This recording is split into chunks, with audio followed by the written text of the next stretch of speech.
बिस्मिल्लाहिर्रहमानिर्रहीम। Welcome viewers. मेरा नाम प्रोफेसर डॉक्टर इमरान सईद है। मैं बच्चों के नाक कान गले के अमराज का प्रोफेसर हूँ। मैं चिल्ड्रन हॉस्पिटल लाहौर, जो कि university of child health sciences का इदारा है लाहौर में, वहाँ पे chairman and professor of paediatric ENT काम करता हूँ। उम्मीद है आप सब खैरियत से होंगे। आप सबको मेरे channel Pakistan paediatric ENT channel पे खुश आमदीद। उम्मीद आप सब खैरियत से होंगे। आज हम डिस्कस करेंगे बच्चों के एक नाक कान गले के मर्ज़ के बारे में, जिसको आम ज़ुबान में एडिनाइट्स कहा जाता है। एडिनाइट्स जो हैं वो नाक के पीछे गदूद के बढ़ जाने के मर्ज़ को कहते हैं। नॉर्मली नाक कान गले के गिर्द एक रिंग होता है जिसमें लिम्फोइड टिश्यू जो कि प्रोटेक्शन के लिए बने होते हैं, टॉन्सल्स ऊपर एडिनाइट्स और नीचे लिंगुअल टॉन्सल्स। तो इसको हम वाइल्डर्स रिंग कहते हैं, जो कि नॉर्मली फर्स्ट 6 मंथ्स में इफ़ेक्टिवली काम करके बच्चे को नाक कान गले की इन्फेक्शन से बचाता है।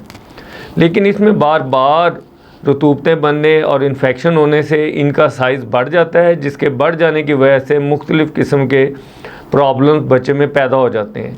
तो सबसे पहले जब बच्चे में ये प्रॉब्लम पैदा होता है तो बच्चे का नाक अमूमन बंद रहना शुरू हो जाता है। नाक बंद रहने की वजह से बच्चे को मुंह खोल के सांस लेने की आदत हो जाती है। मुंह खोल के सांस लेने की वजह से जब ड्राई एयर जो कि अन एयर कंडीशनड होगी, जो कि नाक का काम है, जो कि इसको वार्म करता है, फ़िल्टर करता है और सांस की नाली में भेजता है, अगर वो ठंडी और अनप्रोटेक्टेड जाएगी तो खांसी की कैफियत पैदा हो जाएगी। तो सबसे पहले नाक का बंद होना, फिर बच्चे का मुंह खोल के सांस लेना और अल्टीमेटली बच्चे में खराटों की आवाज़ का पैदा हो जाना। तो इन अलामात की सूरत में अगर टाइमली इलाज नहीं किया जाता तो बच्चे को नींद के दरमियान स्लीप डिस्टर्बेंस यानी नींद के अमल के दरमियान प्रॉब्लम आनी शुरू हो जाती हैं, स्लीप एपनिया, जिसमें सांस चंद लम्हों के लिए बंद हो जाता है।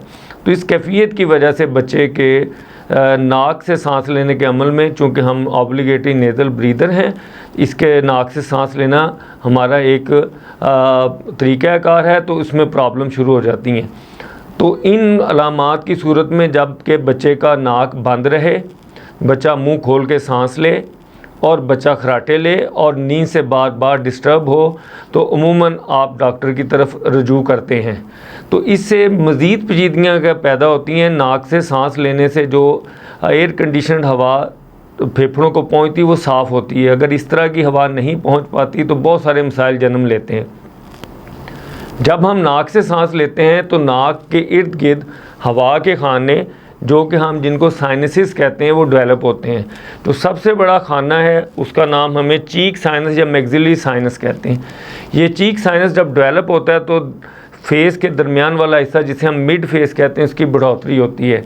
जब ये प्रॉपर तरीके पे ग्लूम नहीं करता यानी नहीं बढ़ता तो कुछ चेहरे की पेचीदगियाँ भी बच्चे में साल में पैदा हो जाती हैं, जिसे हम मिड फेस हाइपोप्लेजिया यानी चेहरे के दरमियाने हिस्से का अंदर की तरफ धंस जाना या पिचक जाना कहते हैं।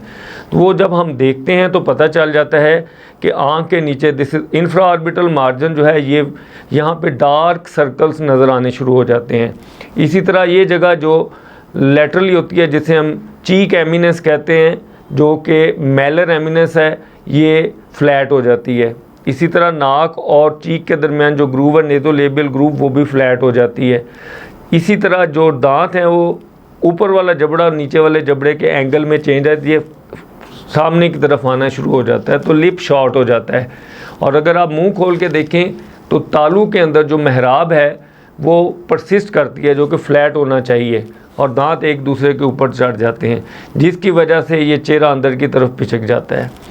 तीसरा जो मसला इसके साथ पैदा होता है वो नाक और कान को मिलाने वाली एक ट्यूब, जो यूस्टेशन ट्यूब है, उसकी ब्लॉकेज की वजह से दरमियाने कान में हवा की जगह लिक्विड बन जाता है, जिसे हम ग्लू ईयर या ओटाइटिस मीडिया विद एफ्यूजन कहते हैं, जिससे बच्चे की समात पर असर पड़ता है। अगर रात के वक्त बच्चे को एपनिक अटैक, जो कि सांस के बंद होने के चंद लम्हों का एक अटैक होता है वो परसिस्ट करता रहे तो ऑक्सीजन की सैचुरेशन और कार्बन डाइऑक्साइड की रिटेंशन दोनों चीज़ें दिमाग पे, फेफड़ों पे और दिल पे भी असरअंदाज होती हैं।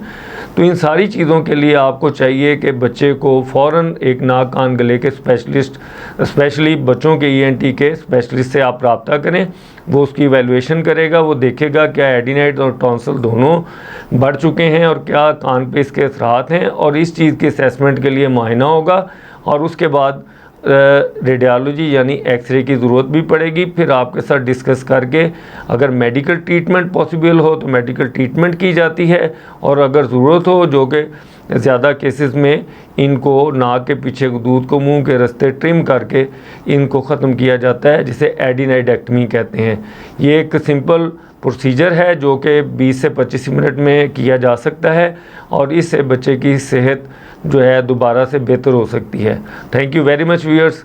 होप अल्लाह ताला आपको अपने हिफ्ज़-ओ-मान में रखे। जज़ाकल्लाह खैर। अल्लाह हाफिज़।